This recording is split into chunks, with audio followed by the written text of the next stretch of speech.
last night, Nintendo announced the Wave 4 DLC release date for Xenoblade Chronicles 3. This is the big story expansion a la Torn of the Golden Country, which was for Xenoblade 2. That's Xenoblade Chronicles 3 Future Redeemed. It's releasing on April 25th, and it got me thinking about something. We're not here to talk about Xenoblade today as much as I would like to.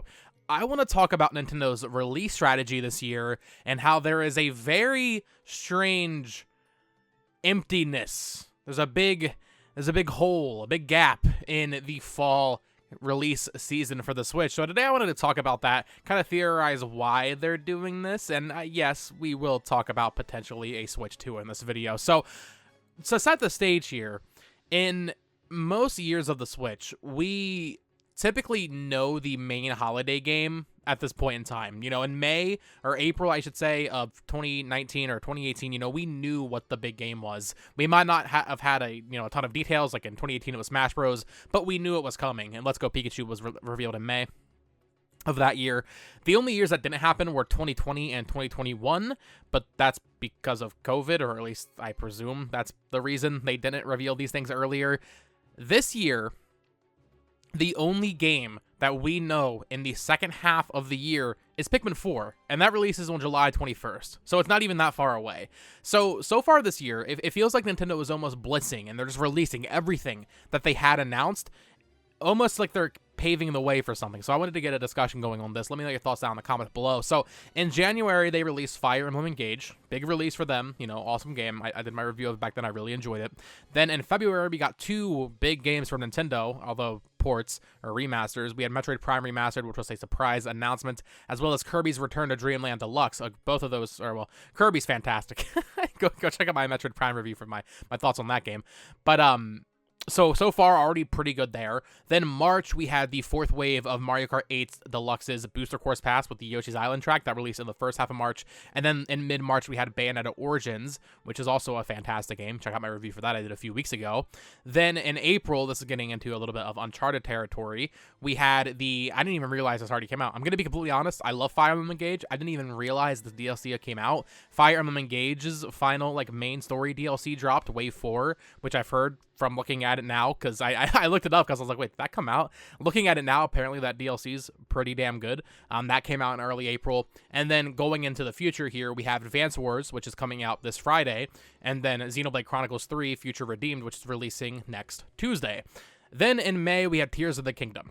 Why didn't they save Advance Wars or Bayonetta or Xenoblade Chronicles 3 Future Redeemed?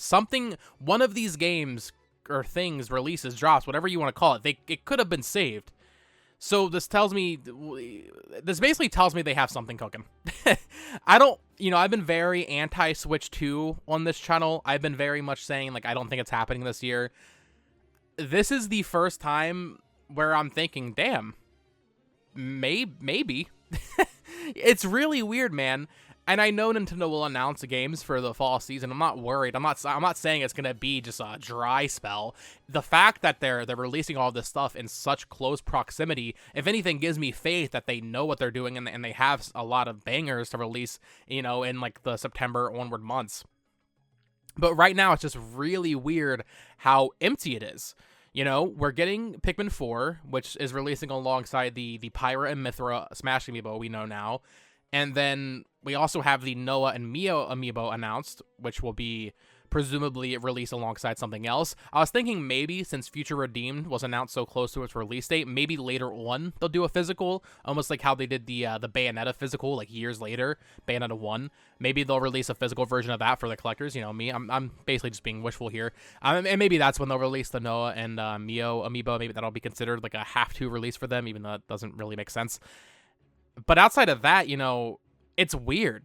Why not save some of this stuff? Basically, this is a rambling video, but I'm just saying, why are they releasing everything so close to each other? It really makes me think they're cooking something good for us. Whether or not that's a new piece of hardware or just a lot of games, trying to think of games, I can't even think of what they would release this year, There's rumors of F-Zero GX. There's been rumblings of a Paper Mario remaster. But in terms of new games, I guess there's the 3D Donkey Kong rumor? Maybe. Pokemon DLC will be later this year. It just feels like they could have spaced out the first half better, not knowing what they have planned. hopefully they just have a lot of stuff, and that's why they're trying to blitz all this out. But right now, I'm sitting here replaying Breath of the Wild on Master Mode, and I'm like, damn, I was going to play Advance Wars and the Final Fantasy Pixel remasters, but now I'm going to be busy with the Xenoblade Chronicles DLC, and then Tears of the Kingdom comes out. There's nothing in June, which is actually weird for Nintendo with the Switch generation, but I guess because Tears of the Kingdom is in May, they're just like, whatever. And then, yeah, Pikmin 4 in July. I can assume and hope that maybe Metroid Prime 4 is later this year, you know? That could be a big holiday game. In fact, at this point, it seems that is likely. But yeah, like I said, I really do have to start questioning if there's going to be some sort of hardware announcement this summer. Maybe not released this summer, although if the calendar's empty like this, maybe it would release this holiday, you know? And to add insult to injury, you know, or maybe, you know, add fuel to the fire, there is that Nintendo Live event that they randomly announced in Seattle this September. And to be fair, they do those events in Japan all the time. It's not like it's a new event, but bringing it to America is a little weird. And I was thinking, you know, Pikmin 4 is going to be out at that point. What games are they going to have playable there? Usually they would have something unreleased to play there, right? And I don't think people are going to be, you know, foaming at the mouth to play F-Zero GX Remastered if that's real, you know? Metroid Prime 4, sure. Maybe the Pokemon DLC would be playable. But more exciting for most people would be new hardware. Maybe it's not a Switch 2. Maybe it's just a more powerful, you know, Switch XL, Switch I, whatever they would want to call it, you know? Maybe it's not the proper successor.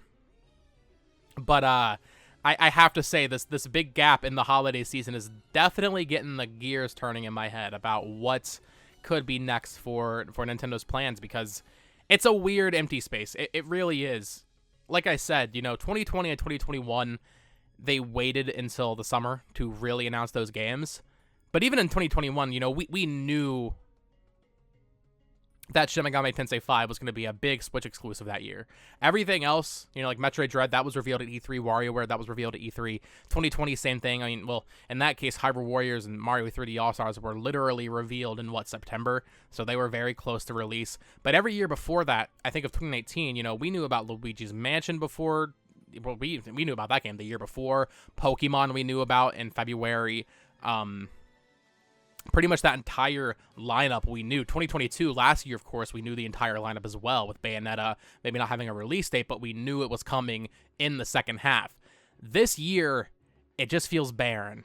Maybe they realized they don't need to announce stuff. Maybe they're going back to their COVID ways, and they're just not going to announce anything until 2 weeks before, you know?